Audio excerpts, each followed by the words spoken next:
Number 1, all who remain in Gethsemane with me will receive a special grace from me to withstand hard trials.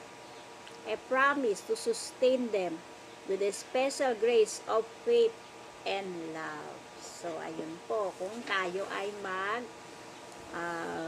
re-remain sa Gethsemane hour, sa Gethsemane sa ating, kasama ang ating Panginoon, ay bibigyan niya tayo ng grace of faith, ng pananampalataya at pagmamahal.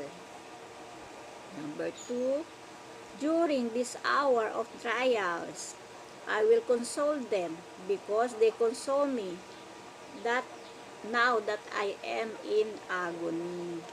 Yung kung sino ang nag-console sa ating Panginoon ay i-console din niya dito sa araw ng testing and trial.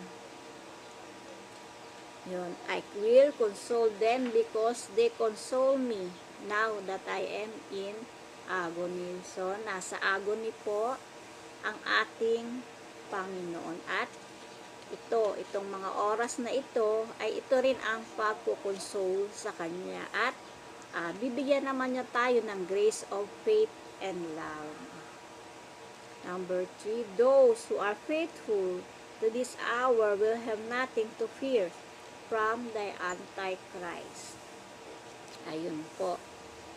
Kung sino ang magiging faithful dito sa Gethsemane hour, ay walang katatakutan sa Antichrist. So, yun po ay magiging matibay sa pananampalataya at hindi mahuhuli sa dragnet ng Antichrist. So, ito po ay naas tayo ng ating Panginoon sa Gethsemane. At ang Gethsemane hour ay ang 11 p.m. to 3 a.m. ng 11 p.m. ng Thursday, every Thursday, at hanggang 3 a.m. ng Friday. Ito po ang Gethsemane hours.